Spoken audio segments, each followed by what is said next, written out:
Mwiriwe inshuti zacu, inshuti za channel ya Nsengimana Daniel, umwarimu mukunda cyane kandi channel yizewe. Ndabashishikariza gukora subscribe nk'uko bisanzwe, ku baba barayikoze mugakora like kugira ngo tujye dushobora kubagezaho ibiganiro bitandukanye n'amavideo anyuranye mu buryo buba bwateguranwe ubuhanga.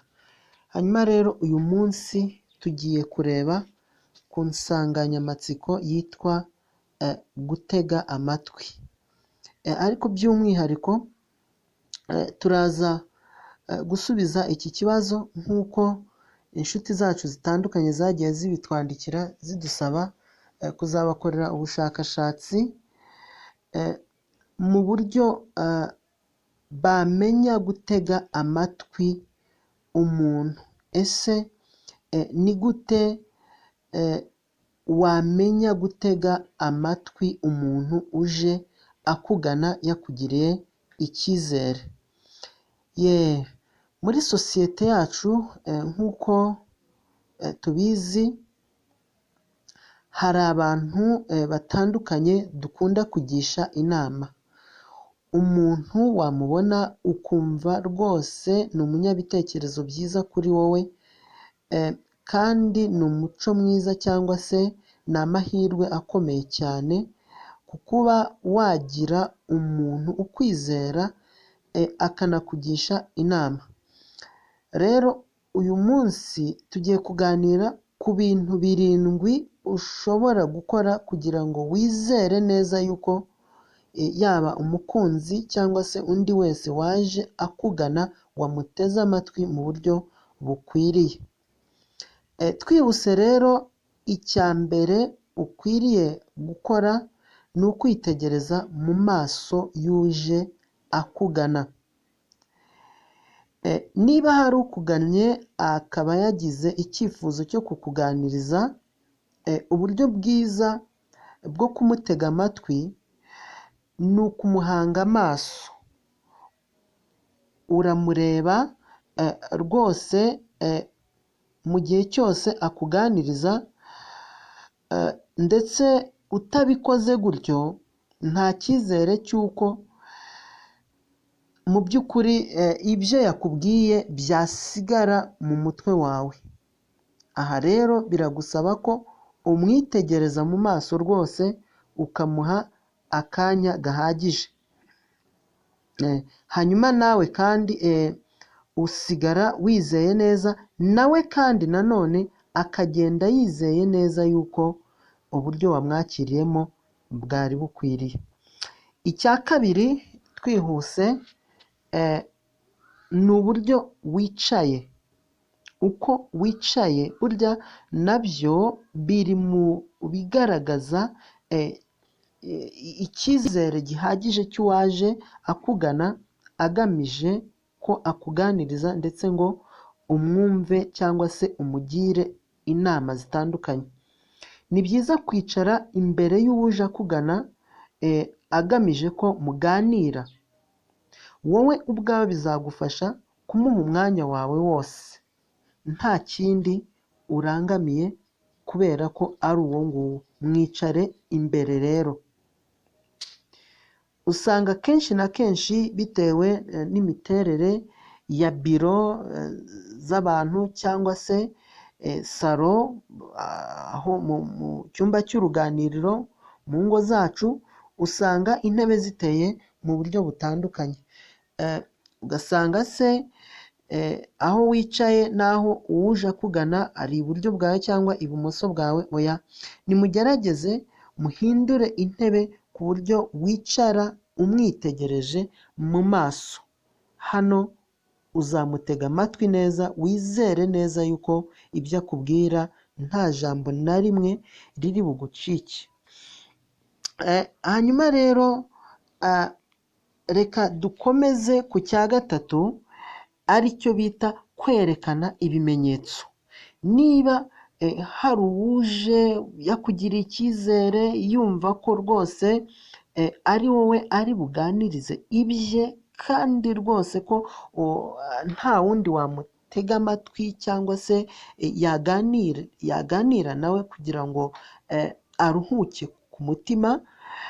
Ni byiza ko mu gihe ari kukuganiriza nawe ugaragaza ibimenyetso bitandukanye byerekana ko uri kumwumva.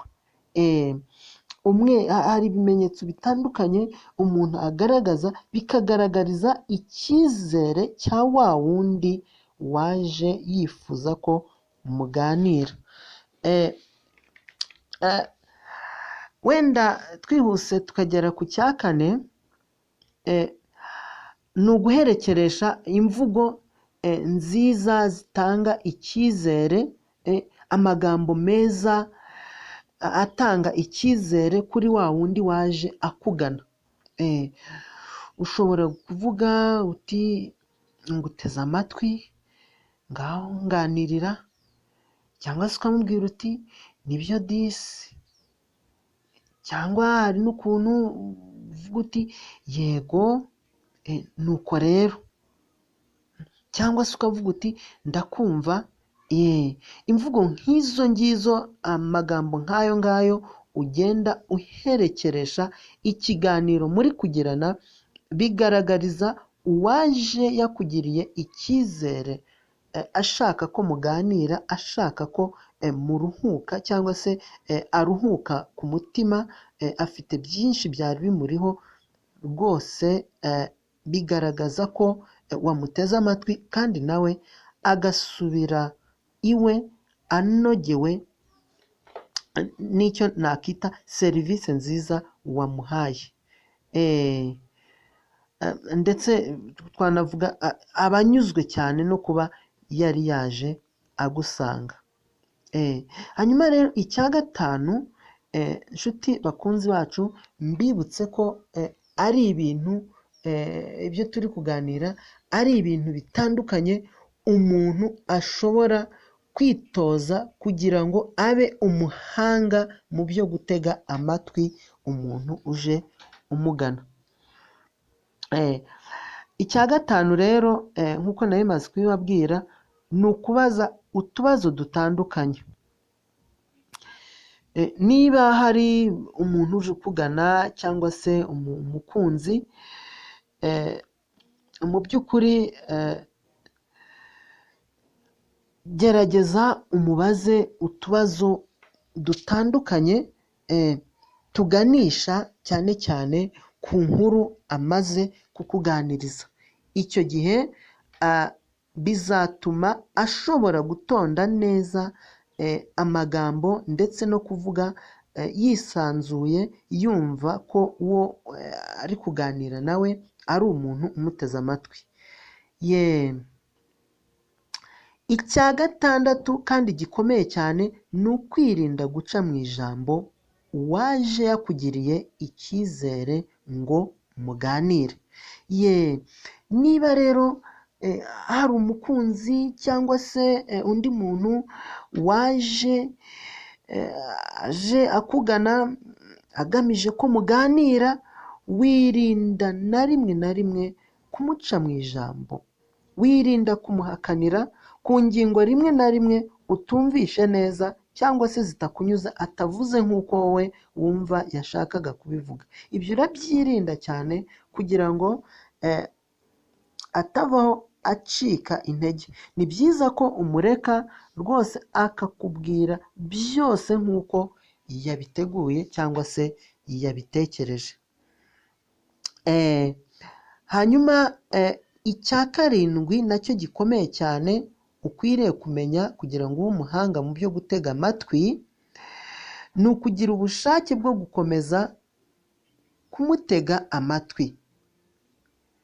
Ahangaha ni byiza ko mu gihe utekereje ko uwo muri kuganira agiye gusoza inkuru ze cyangwa se ibyo yakuganirizaga, umubaza nanone utubazo duto cyane cyangwa se tworoshye, tumugaragariza ko mu by'ukuri unejejwe n'uko yakugiriye icyizere nk'umuturanyi we cyangwa se umuvandimwe we cyangwa se inshuti ye, mu rwego rwo kugira ngo musangire ubuzima, musangire ubuzima, bityo umubaza utubazo turi butume nibura yongera amasegonda atandukanye ku byo yari ari kukuganiza. Ibi bizatuma mu by'ukuri yaba umukunzi wawe cyangwa se undi wakugiriye icyizere, mu by'ukuri yumva igihe cye yafashe aza kukureba kitapfuye ubusa, kandi agufate nk'umuntu w'inyangamugayo n'ubutaha azakenera ko muzaganira. Inshuti bakunzi bacu, nk'uko duhoze turi kuganira ku bintu 7 ushobora kumenya kugira ngo ube umuhanga mu byo gutega amatwi, njyewe muri kumwe nitwa Nsengimana Daniel. Ndabashishikariza gukora subscribe kuri iyi channel nziza kandi yizewe ibagezaho ibiganiro byiza. Ni ukuvuga ku bakoze subscribe mukore like kugira ngo n'izindi nkuru zishimishije tugenda tubategura zijye zibageraho. Ndabashimiye rero kuba mwateze amatwi iyi nkuru n'izindi nyinshi tuzajya tugenda tubagezaho, zanditswe n'umuhanga cyane, umwanditsi w'umuhanga witwa Nancy Van Pelt, mu gitabo cye yise Vivre et Communiquer. Ni igitabo cyiza cy'igifaransa, biri ku rupapuro rwa 57, naho yagize ati cette règle de base pour apprendre à écouter. Njye mwari kumwe ni Nsengimana Daniel, ndabashimiye, mukomeze kugira ibihe byiza, naho ubutaha rero, murakoze cyane.